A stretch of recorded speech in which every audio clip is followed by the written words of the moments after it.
স্বাগত জানাচ্ছি চ্যানেল 24 এর নিয়মিত আয়োজন বিভাগীয় খবরে।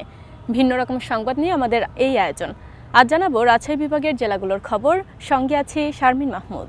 প্রাণী গবেষক ও শিক্ষার্থীদের অন্যতম একটি সংগ্রহশালা রাজশাহী বিশ্ববিদ্যালয়ের প্রাণীবিদ্যা বিভাগের professor Mostafizur Rahman memorial museum. অসংখ্য বিলুপ্ত প্রাণীর নমুনাসহ ফসিল ও বন্যপ্রাণীর বিপুল সংগ্রহ রয়েছে এই জাদুঘরে। রাজশাহী বিশ্ববিদ্যালয়ের এ জাদুঘরে দেখা মিলবে দুর্লভ ফসিল, বনরুই, সজারু, উদবিড়াল, বিলুপ্ত হওয়া নানা প্রজাতির সাপ, মানবদেহের নানা অঙ্গ প্রত্যঙ্গ, পরিফেরা থেকে ম্যামলস প্রজাতির হাজার হাজার নমুনা। কোনোটি সংরক্ষিত আছে স্টাফিং পদ্ধতিতে, আবার কোনোটি ফরমালিন কিংবা অ্যালকোহলে কাঁচের পাত্রে ডুবানো অবস্থায়। সারি করা আলমারিতে থরে থরে সাজানো এসব নমুনা সাক্ষ্য দিচ্ছে রহস্যময় পৃথিবীর প্রাণী বৈচিত্র্যের। সুবর্ণ জয়ন্তী পার হলেও এমন প্রাণী জাদুঘরের কথা এখনও অনেকের অজানা। বিশ্ববিদ্যালয়ের শিক্ষার্থীরা বলছেন, পঠন পাঠনে এবং ব্যবহারিক কাজে এই জাদুঘরটি খুবই প্রয়োজনীয়। দেশের অন্য বড় বড় বিশ্ববিদ্যালয়েও একই ধরনের জাদুঘর রয়েছে, তবে সেগুলো এত বিস্তৃত পরিসরে নয়। ফলে গবেষণা কিংবা উচ্চতর ডিগ্রি অর্জনে এই প্রাণী জাদুঘর শিক্ষার্থীদের জন্য খুবই সহায়ক। এমফিল, পিএইচডি এবং অন্যান্য যারা বিভিন্ন বর্ষের স্টুডেন্ট আছে, তাদের গবেষণার জন্য এই প্রাণীবিজ্ঞানের মিউজিয়ামটা অনেক এটা হেল্পফুল এবং অনেক জরুরি। এবং আমাদের এই মিউজিয়ামটা সমৃদ্ধ, এবং আমরা বিভাগের কাছে আবেদন জানাই এটাকে আরও সমৃদ্ধ করে আরও আন্তর্জাতিক মানে উন্নীত করা যায় কিভাবে, যাতে আমরা গবেষকরা এখান থেকে আরও অনেক ভালো মানের আরও গবেষণা আমরা করতে পারি। আমাদের এখানে স্পেসিফিক্যালি অনেক মানে মানব ভ্রূণও আছে, যেটা হচ্ছে সরাসরি যদি কেউ দেখতে চায় তো এখানে সংরক্ষিত আছে। এছাড়া অ্যানিমাল বলতে গেলে জেলিফিশ বা যেগুলো হচ্ছে সমুদ্রের কাছাকাছি তো আমরা সচরাচর যাই না, সেই সমুদ্রের অনেক অ্যানিমালগুলো এখানে বেশ সমৃদ্ধ আকারেই আছে। রাজশাহী বিশ্ববিদ্যালয়ে আমরা প্রাণীবিদ্যা থেকে অনার্স করে 6টি ব্রাঞ্চে যেতে পারি, এবং এই 6টি ব্রাঞ্চে এখানে মাস্টার্স করার পর আমরা বিদেশেও আরও উচ্চশিক্ষার জন্য আরও বিভিন্ন ক্ষেত্রে বিভিন্ন প্ল্যাটফর্মে যেতে পারি, এবং সেই ক্ষেত্রে আমাদের এই জাদুঘরটা খুবই আমাদের জন্য ইউজফুল। প্রাণী জগতের যে পর্ব, পরিফেরা থেকে মলাস্কা, ফিশ এবং ম্যামলস, সব পর্বের ব্যাপক সংগ্রহ এই জাদুঘরে রাখা হয়েছে বলে দাবি করেছেন বিশ্ববিদ্যালয়টির প্রাণীবিদ্যা বিভাগের চেয়ারম্যান। দেশের প্রাণীবিজ্ঞানী সহ বন্য প্রাণী বিশারদগণও এই প্রাণী জাদুঘরটিকে সমৃদ্ধ হিসেবে স্বীকৃতি দিয়েছেন। জাদুঘরটিতে সাধারণত প্রাণী সংরক্ষণের জন্য স্টাফিং এবং অ্যালকোহলে ডোবানো পদ্ধতি ব্যবহার করা হয়েছে। শুধু শিক্ষার্থীরাই নন, বহিরাগত দর্শনার্থীরাও অনুমতি সাপেক্ষে জাদুঘরটি পরিদর্শন করতে পারবেন। রাজশাহী বিশ্ববিদ্যালয় ব্যতিরিক্ত আরও 4টি বিশ্ববিদ্যালয়ের প্রাণীবিদ্যা বিভাগ আছে, আর বাকি অনেক বড় কলেজেই প্রাণীবিদ্যা বিভাগ আছে, কিন্তু তাদের সমৃদ্ধ কোনো মিউজিয়াম নাই। মিউজিয়ামের গুরুত্ব হলো যে প্রাণীবিদ্যার পঠন পাঠনে একদম এককোষী প্রাণী থেকে শুরু করে বহুকোষী ম্যামল পর্যন্ত আমাদের এই লেখাপড়ার বিস্তৃতি। সেই ক্ষেত্রে দেখা যায় যে অন্যান্য জায়গায় যে সুযোগগুলো নেই, সেই সুযোগগুলো না থাকার কারণ হলো কালেকশন। ওয়াইল্ড লাইফের যারা বাংলাদেশে এক্সপার্ট, এবং আমাদের এখানেও কয়েকজন আছেন যারা তাদের এক্সপার্টিস ডেভেলপ করেছেন, তারাও এসে পুঙ্খানুপুঙ্খভাবে হিসাব করে দেখেছেন যে আমাদের মিউজিয়ামটি পরিফেরা থেকে শুরু করে ম্যামল পর্যন্ত এটা একেবারে যেটাকে বলা হয় সিকোয়েন্স অনুযায়ী, এটা ধারাবাহিকভাবে প্রত্যেকটা গ্রুপের প্রাণী এখানে রিপ্রেজেন্ট করে। এত বড় একটি জাদুঘর পরিচালনা করতে রয়েছে কিছু প্রতিবন্ধকতা।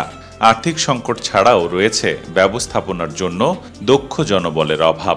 কাঠামোগত আধুনিকায়ন করা হলেও এখনও নেই কোনো ট্যাক্সিডার্মিস্ট এবং মিউজিওলজিস্ট, ফলে সমৃদ্ধ একটি জাদুঘর পরিপূর্ণতা পায়নি। প্রতিবন্ধকতা হচ্ছে আমাদের আর্থিক একটা দৈন্যতা আছে। বিশ্ববিদ্যালয় আমাদের যে অর্থায়ন করে বিভাগ পরিচালনায়, সেটা দিয়ে মিউজিয়ামের তেমন কিছু হয় না। মিউজিয়ামের জন্য ফান্ড দরকার, প্রজেক্ট দরকার, ফার্দার এটার জন্যে আবার উদ্যোগ নেওয়া দরকার। রেনোভেশনের আগে আমরা দেখি যে অনেক মূল্যবান প্রাণী যেগুলো ট্যাক্সিডার্মি আমরা যেটা বলি স্টাফিং অ্যানিমাল, সেগুলো ফাঙ্গাল ইনফেকশানে সেটা যুগের পর যুগ আছে কিন্তু নষ্ট হয়ে যায়। পরবর্তীতে আমি যখন এটাকে রেনোভেশন করলাম, রেনোভেশনের সময় আইডিয়াই হলো যে মিউজিয়াম হতে হবে শীতাতপ নিয়ন্ত্রিত। এখানে প্রায় 29 টন এসির সংযোজন করা আছে, যার কারণে হচ্ছে কি যে স্টাফিং অ্যানিমালগুলো যেগুলো আগে ফাঙ্গাল ইনফেকশন হতো এবং নষ্ট হয়ে যেত, সেই সমস্ত প্রাণীগুলো আর নষ্ট হয় না। পরিফেরা থেকে ম্যামলস ১,৫০০ প্রজাতির অন্তত ৬,০০০ নমুনা রয়েছে এই গবেষণাগারটিতে। জাদুঘরটিতে এখন শুধু প্রয়োজন দক্ষ জনবলের, তাহলেই আরও অবারিত হবে গবেষণার পথ। আবরার শাইর, চ্যানেল 24, রাজশাহী। যাত্রীদের কাছে এক দুর্ভোগের নাম চাঁপাইনবাবগঞ্জের আমনুরা রেল জংশন স্টেশন। দীর্ঘদিন ধরে রেল কর্তৃপক্ষের অবহেলার শিকার স্টেশনটি। ১.৫ দশকের বেশি সময় ধরে নেই যাত্রী ছাউনি, নেই বিশুদ্ধ পানি ও টয়লেটের ব্যবস্থাও। ব্রিটিশ আমলে স্থাপিত ঐতিহাসিক চাঁপাইনবাবগঞ্জের আমনুরা রেলওয়ে জংশন স্টেশন। ১৯৩০ সালে আব্দুলপুর আমনুরা ব্রডগেজের এই লাইনটি চালু হয়। ওই সময় থেকেই আব্দুলপুর আমনুরা শাখা লাইনের সর্বশেষ স্টেশন ছিল চাঁপাইনবাবগঞ্জের আমনুরা রেলওয়ে জংশন স্টেশন, যা পরবর্তীতে এই স্টেশন ঘিরেই আশপাশের অঞ্চল জুড়ে রেল যোগাযোগ সম্প্রসারিত হয়। এই স্টেশন ঘিরে ত্রিমুখী রেলপথের একটি গেছে বিভাগীয় শহর রাজশাহী, একটি গেছে চাঁপাইনবাবগঞ্জ জেলা শহর ও আরেকটি গেছে নাচল রহনপুর হয়ে ভারতের সিঙ্গাবাদ রেলবন্দরে। ভৌগোলিক ও বাণিজ্যিকভাবে গুরুত্বপূর্ণ হলেও এখনও স্টেশনে লাগেনি কোনো আধুনিকায়নের ছোঁয়া। খোলা আকাশের নিচে থাকতে হয়, এই বর্ষার মধ্যে ভিজে ট্রেন ধরতে হয়, টিউবওয়েলের ব্যবস্থা নাই, এটা বাথরুমের ব্যবস্থা নাই। দুর্ভাগ্য হলো সত্য যে এইখানে আমাদেরকে অবহেলিত করে রেখে দিয়েছে। এলাকাবাসীর দাবি স্টেশনটির আধুনিকায়নে যাত্রী ছাউনি সহ সুযোগ সুবিধা বৃদ্ধি ও যাত্রী সেবা নিশ্চিতে বিভিন্ন সময় আশ্বাসের কথা শোনা গেলেও বাস্তবে কোনো পদক্ষেপ নেওয়া হয়নি। বেশ কয়েকবার এখানে মাপজোক করে গেছেন এই প্ল্যাটফর্মের উপরে যাত্রী ছাউনি দেওয়ার জন্য, কিন্তু আজ পর্যন্ত যাত্রী ছাউনি দেখতে পেলাম না। কষ্ট করে এখানে দাঁড়িয়ে থাকে, বসার জায়গাও নাই। হ্যাঁ, আমরা চাই যে দ্রুত সরকার এটা ব্যবস্থা নেয়। এদিকে জনপ্রতিনিধিরা বলছেন রেল বিভাগকে বারবার জানানো হলেও কোনো ব্যবস্থা নেওয়া হয়নি। আমাদের দিকে কাউরি খেয়াল নাই, তাই এটাই মনে হয়। আমরা আমাদের স্মারকলিপি দিই, এটা বলি, অ্যাপ্লিকেশন করি, যখন সুযোগ আসে তখনই আমরা বলি, কিন্তু এটা এই কালকে হয়ে যাবে, পরশুদিন নেপে নিয়ে গেল, হ্যাঁ এই লোক এসেছে করে দিবে, কিন্তু হয় না। এই বিষয়ে একাধিকবার ঊর্ধ্বতন কর্তৃপক্ষকে জানানো হয়েছে। সব প্রক্রিয়া শেষে দ্রুতই যাত্রী ছাউনি নির্মাণ করা হবে বলে জানান স্টেশন মাস্টার। যাত্রী ছাউনি আছে, সেটা দেখা যাচ্ছে যে আমাদের ব্যবহার হয় না। নতুন করে একটা আমাদের যাত্রী ছাউনি অবশ্যই দরকার আছে এবং ঊর্ধ্বতন কর্তৃপক্ষ বেশ কয়েকবার এটার মাপজোক নিয়ে গেছে, প্রক্রিয়াধীন আছে। ৯৪ বছরের পুরনো এই স্টেশন দিয়ে প্রতিদিন সব মিলিয়ে 10টি ট্রেন বিভিন্ন রুটে যাতায়াত করে। Desk report, channel 24। শীত পড়ার সাথে সাথে স্বাদু পানির মাছের শুটকি বানানোর ধুম পড়েছে চলনবিল অঞ্চলে। তবে ব্যবসায়ীরা বলছেন এবছর বাজারে পর্যাপ্ত কাঁচা মাছ না পাওয়ায় শুটকি উৎপাদনের হার তুলনামূলক কম। এতে ক্ষতিগ্রস্ত হচ্ছেন ব্যবসায়ীরা। চলনবিল থেকে আসছে পুঁটি, চাপিলা, খলসা সহ নানা জাতের দেশি মাছ। নদীর পানিতে ধোয়ার পর দেয়া হচ্ছে লবণের মিশ্রণ, এরপর সাজিয়ে রাখা হচ্ছে বাঁশের তৈরি মাচায়। পানি ঝরে গেলে তৈরি করা হয় শুটকি। কাঁচা মাছকে শুটকিতে রূপান্তরের এ দৃশ্য সিরাজগঞ্জের চলনবিল সংলগ্ন তারাস উপজেলার মহিষলুটি এলাকার। প্রতিবছর শীতকাল এলে প্রাণ ফিরে এই শুটকি চাতালে। চলনবিলের মাছ মারিয়ে বাজারে তোলে, বাজার থেকে মালিকরা কিনে আনে, সেটা আমরা লবণ দেই, পানি দেই। মালিকরা মাছ কিনে নিয়ে এসে দেয়, আমরা লবণ টবণ দিয়ে ধুয়ে পরের দিন পানি দিয়ে ধুয়ে চাতালে আমরা লেড়ে দিই, লিয়ে দিয়ে শুকাই আমরা। তবে এবারের চিত্র কিছুটা ভিন্ন। পর্যাপ্ত মাছ না থাকায় কমেছে এর উৎপাদন। পাশাপাশি রয়েছে শুটকি সরবরাহে জটিলতা। শুটকির চাহিদা থাকলেও কেবলমাত্র নীলফামারীর সৈয়দপুর ছাড়া অন্য কোথাও এর বাজার ব্যবস্থা গড়ে ওঠেনি। তাই ব্যবসায়ীরা আশানুরূপ মূল্য পাচ্ছেন না। প্রতি বছর মহিষুটি আমরা শুটকি চাতাল করি, কিন্তু অন্য বছর এবছর অনেক মাছ কম, মাছও সামও ছোটো, দামও অনেক বেশি। পর্যাপ্ত পরিমাণ শুটকি করি প্রত্যেক বছরে, কিন্তু আসলে আমাদের একটা ভয় থাকে কি যে যেরকম ধান চাউলের একটা বাজার আছে, এই শুটকি মাছের এরকম একটা বাজার নাই। এবারও মৎস্য বিভাগের পক্ষ থেকে শুটকি ব্যবসায়ীদের নানা সহায়তা দেওয়ার কথা জানালেন এই কর্মকর্তা। এবছরে আমাদের একটা কাজ হবে আশা করতেছি, শুটকি প্রস্তুত করার জন্য তাদের যে পানি শুটকি মাছ পরিষ্কার করার জন্য তাদের যে চাহিদা আছে সে অনুযায়ী আমরা একটা প্রকল্প প্রস্তাব করছি, হয়তো এটা এই বছরে কাজ শুরু হবে। গেল মৌসুমে এ জেলায় শুটকি উৎপাদিত হয় ৩০০ মেট্রিক টন, আর ২০২৪-২৫ মৌসুমে এখন পর্যন্ত এর পরিমাণ ২২০ metric ton. Desk report, channel 24। বগুড়ার দইয়ের মতোই সারা দেশে সমাদৃত মহাস্থানের কটকটি। মহাস্থানগড়ে ঘুরতে আসা পর্যটক ও এলাকার ছোট বড় সকলের কাছে খাবারটি বেশ জনপ্রিয়। মহাস্থানের নাম শুনলেই প্রাচীন ঐতিহ্যের পাশাপাশি কটকটির কথাও মনে পড়ে মানুষের। কটকটি তৈরি হয় কয়েক ধাপে। এর প্রধান উপকরণ সিদ্ধ সুগন্ধি চাল। ভিজিয়ে রাখা চাল মেশিনের মাধ্যমে মিহি আটায় রূপান্তর করা হয়। আটার সঙ্গে সয়াবিন তেল ও বিভিন্ন মশলা ভালোভাবে মিশিয়ে খামির করা হয়। এরপর আকৃতির জন্য আগে থেকে তৈরি ছাঁচে ঢেলে কেটে নিতে হয়। কটকটির আকৃতি সাধারণত 1 থেকে 1.5 বর্গ ইঞ্চি হয়ে থাকে। এরপর বড় বড় কড়াইয়ে ভোজ্য তেল, ঘি ও ডালডার সংমিশ্রণে ভাজা হয়। লালচে রং আসা পর্যন্ত ভাজা হয়ে গেলে গুড়ের রসে সেগুলো ছেড়ে দেওয়া হয়। তারপর ঠান্ডা হয়ে গেলেই খাওয়ার উপযোগী হয় কটকটি। চাল প্রথমে ভিজানো হয়, এটা সিদ্ধ চাল। চাল ভিজে অটো মেলে এটা কোটানো হয়, কোটার পরে এসে এখানে খাস্তা দেওয়া হয়। খাস্তার থেকে কটকটি বানিয়ে আমরা তেলত ভাজি, ভাজার পরে এটা আবার গুড় দিয়ে মাখা হয়, তারপরে দোকানে নিয়ে যায় বিক্রি হবে। অনেক জায়গায় করে কিন্তু ওদের হয় না, আমাদের এখানে হয়। এটার অভিজ্ঞতা থাকতে হবে। ওরা হচ্ছে আপনার তেল ডালডার মাপ পায় না, পানির মাপ পায় না, এদের তেলের হিটের মাপ পায় না, এগুলোর মাপ থাকতে হবে, জানতে হবে, তারপরে তারা পারবে। আর এখানকার মতো সুস্বাদ কোথাও হবে না, বুঝছেন? যে কোনো প্রান্তে যান, আমাদের মহাস্থানের মতো সুস্বাদ হবে না। তবে কবে থেকে কটকটির প্রচলন তার সঠিক তথ্য নেই কারো কাছে। জনশ্রুতি রয়েছে মহাস্থানে অবস্থিত হজরত শাহ সুলতান বলখির মাজারের তবারক হিসেবে প্রথম কটকটির ব্যবহার হয়। এরপর থেকে মাজার জিয়ারত শেষে ভক্তরা তবারক হিসেবে কটকটি বিতরণ করেন। সুমিষ্ট এই খাবারের নাম কেন কটকটি রাখা হলো এর ইতিহাসও জানা সম্ভব হয়নি। খেতে কটকট শব্দ হওয়ায় এর নাম কটকটি রাখা হয়েছে বলে ধারণা অনেকের। আগে তো এত চল্লিশ ছিল না কটকটে। কটকটে আমাদের সর্বপ্রথম তৈরি করছি লালমিয়া কটকটি ঘর। কটকটি তো মূলত জিনিসটা এটা হচ্ছে মাজারের তবারক। এটা প্রথমত যখন মানুষ চিহ্ন হিসেবে মাজারে ব্যবহার হতো, এখনও মানুষ তবারক হিসাবে ব্যবহার করে। অনেক আগে থেকে আপনার খুব শক্ত ছিল, কটকট করতেছিল, যার কারণে নামটা এসেছিল কটকটি।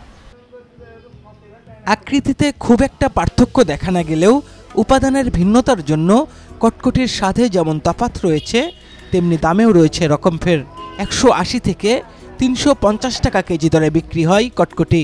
মহাস্থান বাজারে 50টির বেশি কটকটির দোকান আছে। প্রতিটি দোকানে প্রতিদিন গড়ে 2 থেকে 5 মণ পর্যন্ত কটকটি বিক্রি হয়ে থাকে। আমি আসি মাঝে মধ্যে, হয়তো 15-22 দিন, 1 মাস পর পর আসি। এখানে আসে একটু কটকটি কিনি, বাসাতে সবাই পছন্দ করে, আবার আত্মীয় স্বজনদেরকেও দেয়। এখানে যে মহাস্থান ঐতিহ্য যারা দেখতে আসে তারাই অরিজিনাল কাস্টমার, আর যারা আমরা সাধারণ বা স্থানীয় আছি তারা তো অলওয়েজ খাই। ট্যুর গ্রুপ থেকে অনেক সময় আমাকে বলে দেয় আপনাদের বগুড়ার একটু কটকটি পাঠান, বগুড়ার দইটাও পাঠানো লাগে, কিন্তু দইটা আমি নিয়ে যাই ক্যারি করে আর কি। বাংলার প্রাচীন রাজধানী পুনর্বর্ধন বা মহাস্থানগড় ভ্রমণে আসা দর্শনার্থীদেরও প্রথম পছন্দ কটকটি। এছাড়া স্বাদ ও মানের কারণেও সাধারণের মধ্যে এর বাজার প্রসারিত হয়েছে। বাইরে থেকে যারাই বেড়াতে আসে তারাই কিছু না কিনে নিলেও অন্তপক্ষে একটু কটকটি হলেও নিয়ে যায়, যে আমি মহাস্থানে আছি, মহাস্থানের বিখ্যাত কটকটি। আগে থেকে নাম শুনছি আর কি, কিন্তু দেখা হয় নাই, পরে এখানে নিছি, কিনছি, খুবই মজা। একসময়ে মাজারের তবারক হিসেবে ব্যবহৃত মহাস্থানের কটকটি এখন বগুড়া অঞ্চলের মানুষের সংস্কৃতির অংশ হয়ে উঠেছে। বগুড়ার দইয়ের মতোই মহাস্থানের কটকটির এই সুনাম বিশ্বজুড়ে ছড়িয়ে পড়বে, এমনটাই আশা স্থানীয়দের। ফরহাদুজ্জামান শাহী, চ্যানেল 24, বগুড়া। চড়া দামে সার ও বীজ কিনে আগাম জাতের আলু, মূলা ও কপি চাষ করে লোকসানে পড়েছেন জয়পুরহাটের কৃষকরা। রোগবালাই কম থাকায় ফলনও ভালো হয়েছে।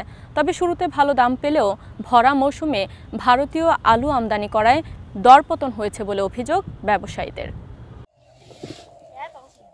আগাম জাতের আলু উত্তোলন নিয়ে ব্যস্ত সময় কাটছে জয়পুরহাটের কৃষকদের। আলুর উৎপাদন বৃদ্ধি আর আমদানিতে কপাল পুড়ছে আলু চাষিদের। এবার প্রতি বিঘাতে উৎপাদন খরচ হয়েছে 37 থেকে 38 হাজার টাকা, আর সেখানে বর্তমান বাজারে বিক্রি করতে হচ্ছে 30 থেকে 35 হাজার টাকায়। একই সাথে দাম কমে মূলা বিক্রি হচ্ছে 1 টাকা কেজি দরে, আর বড় সাইজের কপি বিক্রি হচ্ছে 3 টাকা পিসে। সেই সাথে প্রতিদিনই ঘটছে দরপতন। বীজের দাম বেশি, সারের দাম বেশি, লেবারের দাম বেশি, আমরা চলবা কি করে এখন? আমরা তো খুব হয়ে গেলাম, ক্ষতিগ্রস্ত হয়ে গেলাম। আমরা 1 কেজি আলু উৎপাদন করতে 60 থেকে 70 টাকা খরচ পড়ে, আর সেই আলু বাজারে বিক্রি করার সময় যায় দেখা যায় 35 টাকা 40 টাকা। কৃষকের উপর কোনো সরকারের কোনো গুরুত্ব নাই, ভূমিকা নাই। যখন আমরা কিনতে যাই তখনই বাজারে সব কিছু ঊর্ধ্বগতি, আর যখন বিক্রি করতে যাই তখন গেলেই কি আছে, এটা ফাটা, এটা দাগ ধরেছে। আমরা মূলা আবাদ করছি, আগে মূলার দাম মোটামুটি খুব ভালো ছিল, এখন মূলা বাজারে 80 টাকার দামই বলে না। মূলা তো হলো 20 টাকা মুখ নেবে না ভাই, মূলা লে যায় বিরুদ্ধে ফেলে দেওয়া লাগবে। দেশে কপি বিক্রি হচ্ছে 5 টাকা পিস, আমাদের খরচের কোনো টাকা উঠতেছে না। এখন কি করা হবে বলেন? এই তো কাস্টমার কেউ নাই, হাতে লাগিয়ে দেবো নাকি 5 টাকা পিস। জেলার উৎপাদিত আলু ঢাকা সহ দেশের বিভিন্ন স্থানে সরবরাহ করছেন ব্যবসায়ীরা। হয়রানির কারণে হাটবাজার থেকে মুখ ফিরিয়ে নিয়ে সরাসরি কৃষকদের জমি থেকেই কিনছেন তারা। 1 সপ্তাহ আগে আমাদের দেশে আলুর দাম ছিল প্রায় 2800-3000 টাকা মন, কিন্তু ইন্ডিয়ার আলু আসার পরে থেকে আমাদের কৃষকরা দাম পাচ্ছে না। আলু কিনছি মাঠে, এই টাইমে ইন্ডিয়ান আলু আসে, আমাদের মানে অনেক লোকসান খাওয়া লাগছে। দেখা গেল যে অনেক প্রথমে যে টাইমে আলু উৎপাদন হচ্ছিল প্রথমে টুকটাক, তখন অনেক দাম বেশি ছিল, এখন একটু উৎপাদন হয়েছে, ইন্ডিয়াতে আলু আসার জন্য আমাদের বাজার ধস, এতে আমরা ব্যবসায়ীরা অনেক ক্ষতিগ্রস্ত। এবছর আবহাওয়া ভালো থাকায় ফলন ভালো হয়েছে, তবে সংরক্ষণ অসুবিধা আর সিন্ডিকেট সহ নানা সংকটের কারণে ন্যায্য মূল্য পান না কৃষকরা, জানালেন কৃষি সম্প্রসারণ অধিদপ্তরের উপপরিচালক। যেহেতু এটা সবজি একটা ভরা মৌসুম, এই মৌসুমেই যত ধরনের সবজি উৎপাদন হয় এবং দেখা যায় যে এক সময় দাম কমে যায়। তো এই ক্ষেত্রে যদি আমাদের ভেজিটেবল কোল্ড স্টোরেজ করা যায় তাহলে কিন্তু আমাদের এই যে অতিরিক্ত উৎপাদনটা সেটা কিন্তু স্টোরেজে গেলে পরবর্তীতে সারা বছর কিন্তু এই সবজিটা মানুষ খেতে পারে। উৎপাদন বেশি হওয়াতে দামটা কৃষক পায় না, দাম পড়ে যায়, ফলে কৃষক নিরুৎসাহিত হয়। সেক্ষেত্রেও কিন্তু এই কোল্ড স্টোরেজের একটা ভূমিকা আছে যদি এটা সংরক্ষণ করা যায়। চলতি রবি মৌসুমে 44,000 হেক্টর জমিতে আলু ও 4,730 হেক্টর জমিতে শীতকালীন শাকসবজি চাষের লক্ষ্যমাত্রা নির্ধারণ করা হয়। তবে আবহাওয়া অনুকূল থাকায় লক্ষ্যমাত্রা অতিক্রম করে এবার প্রায় 5,000 হেক্টর জমিতে আবাদ হয়েছে। Desk report, channel 24।